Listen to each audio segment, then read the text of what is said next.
Hi everybody, this is Jack the Rambling Raconteur, and I'm here with the I Am the Reader tag. Yesterday, of course, was Tag Tuesday, and yesterday I was like ahead, I was ready to go, and then we got a rocket email about some important stuff that we need to be done for our school district and the State Department of Education, and and when I finished it, I said, you know what, I want to spend time with my kids. I'll put up a Tag Wednesday video. So here I am.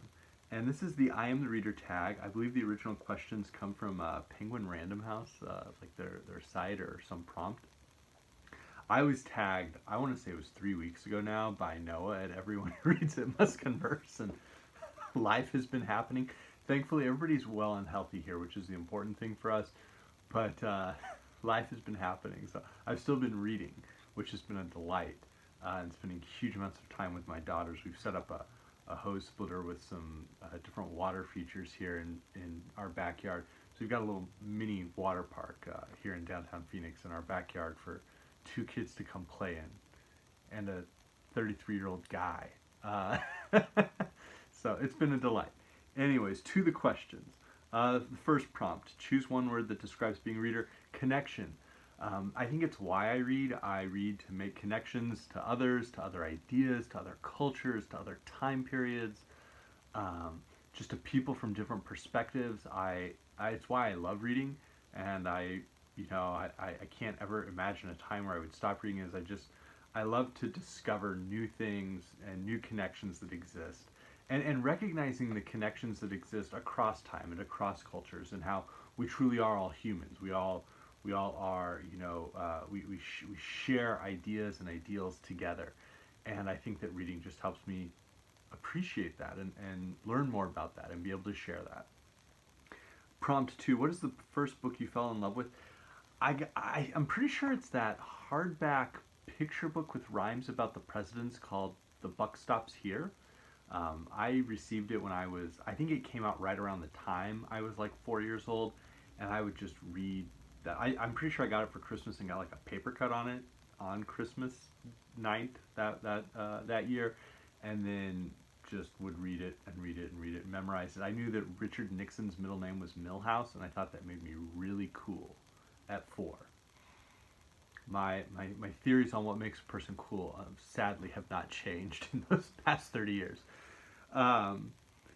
But I also loved the myths. I loved the Greek and Norse myths. I had a copy of Diallia's Norse Gods and Giants, and I had this tiny, slim paperback of like Greek heroes and myths or something, or Greek gods and heroes, something like that. And I loved those.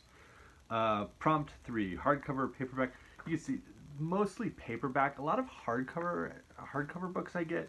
It's because it's like an omnibus, and that's the only way to get it, or it's an anthology, and that's really the only way to get all those texts together in one sort of easy volume for me. Paperbacks are usually cheaper for me, and a lot of times they're a little bit lighter to carry, when I'm out doing things. So generally paperbacks. But books are books. Books are fantastic. Prompt 4, how has reading shaped your identity? In so many ways. I think, again, just going back to connection, it has helped me discover not just connections and ideas, but also the humor that just runs throughout humanity. Like, obviously, we're in a public health crisis now that is terrifying in terms of healthcare, in terms of finances and economics. It's just terrifying. Like, in terms of the social structures we've built and are so used to that we don't get right now. But there's still so much, so many people are trying to turn to humor or find joy through humor at a time like this. And I think that's part of how reading has shaped me, is it's helped me recognize the irony and the humor that just constantly runs throughout humanity. It was why I loved history. I loved all the details that just made me laugh and snicker all the time. And it's part of what the sort of an approach I take with mathematics and science and sort of the natural sciences, is that these are natural sciences, but they're human minds that probe these aspects of nature, and those humans are so flawed and silly and petty, and it can just be a total send up to explore like the history of math or the history of science, and the idea that mathematics courses during the Renaissance, and professors were practically like little street gangs running around trying to like have these math problem duels with other universities. And I just, you know, math could be dangerous. Calculate dangerously. I think that's how reading has shaped me. It's helped me appreciate the humor that exists within life. And so with that, what are works I read for comfort? Well, one of them is, the first one obviously is the Bible. Like I've especially right now, with Easter last weekend, but I've been doing at least once a week. I read an entire book from the New Testament, and then I'm reading the commentary and analysis from Raymond Brown's Introduction to the New Testament. And I think when I finish it, either later this year or next year, I may do it next year, I'll do the same thing with the Old Testament and intersperse it with the chapters from God by Jack Miles. I haven't decided if it'll be next year or this year, but it's the Bible. But in addition to that, humor, to me, it's Jacques Spear or Shakespeare, and then other poets that I just love and I turn to for joy are Andrew Marvell. So this Viking Portable Elizabethan and Jacobean poets includes Shakespeare, some selections from Shakespeare, and then ends with Andrew Marvell's poetry. And then another poet I just deeply love is Percy Shelley, who would be in this volume of the Romantic Poets. So those are some books I read for comfort. I turn to poetry, I turn to the Bible.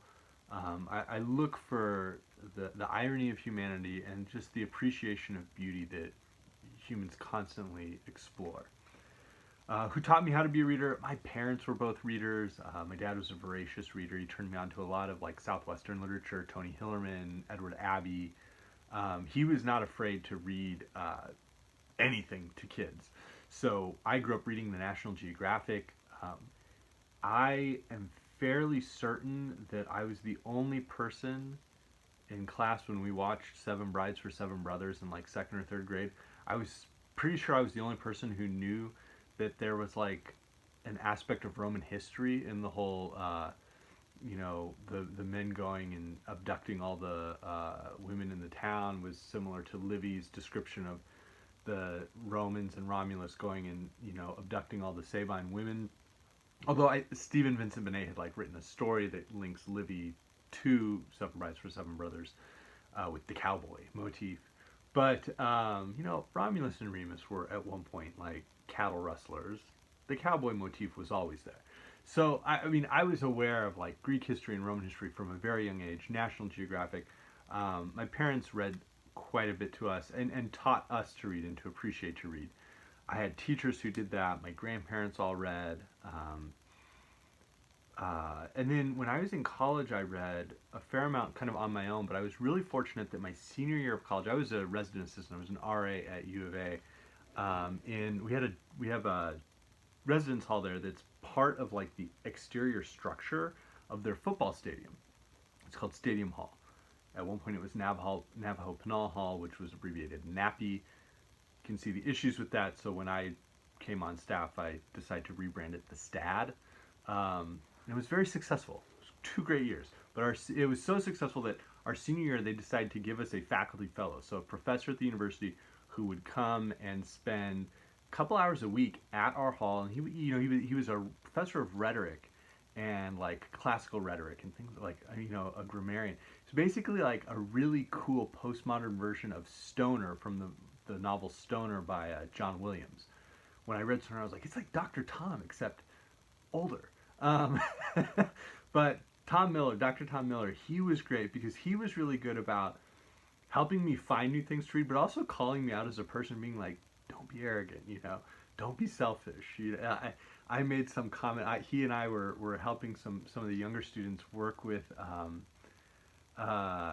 essays on like Goethe and Faust Part 1, and I made some like smart aleck remark about like, oh, in Faust's quest for ultimate knowledge and all knowledge, he loses the most important knowledge, the knowledge of himself.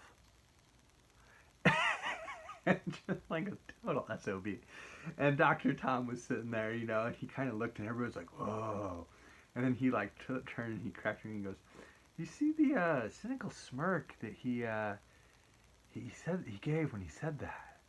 And and then he kind of talked to me afterwards about like, listen, like you can say stuff like that, but surely you don't actually believe nonsense like that. And so he really just helped challenge me as a thinker in how I interacted with texts and how I interacted with building those connections across ideas. And I've always appreciated that. I've periodically been able to email him, and he's like I think he helps recruit professors or graduate students to the university now for the language departments, and just a fantastic human being. Prompt 7: describe your dream reading lounge. Anywhere comfortable. I know some people really feel like they have to be like in total silence to read. I'm one of those fortunate or unfortunate individuals who can just really focus in, even if music's going or my kids are running around. Like I'll sit outside with them and maybe read a few pages. I'll read while I grill. I'll sit out in the backyard and read while I grill. I do have a wonderful chair my wife purchased. It's not an Eames chair, but it's like a really great cousin to an Eames chair that reclines and has like a little footrest. And we've got a lamp that comes over it, like this vintage style, gold frame lamp that's just absolutely beautiful. And that sits in our back room right over here, off of this office/library. And so I'll sit back there and read, throughout different periods of the day. The purple rug that's back there we kind of use as a play space for our daughters and for puzzles and games and things. So it's just in a great location, and I really enjoy it. I try not to read too much in bed. I like bed to be a place I sleep, and a couch is a place where I sit and like have discussions or watch movies. But when I read, we have a couple of chairs I just absolutely love. And let's see. Prompt 8. What book changed the way you see the world? Well, going back to that idea of like all of the humor that exists in the world, there's a lot of books that are really funny, but one that just I quote all the time that makes me laugh every time is The Life and Opinions of Tristram Shandy, Gentleman by Lawrence Stern. This book absolutely makes me laugh, and laugh hard and out loud every time I read it. I think Rabelais is like right here.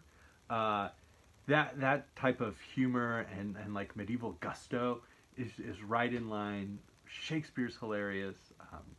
Andrew Marvell's very funny. And so I think Tristram Shandy, though, was a book that when I read it, I was like, there is a way to see the silliness and absurdity of humanity everywhere. Just go find it. So those are my responses to the I Am the Reader tag. Again, I hope everybody's well.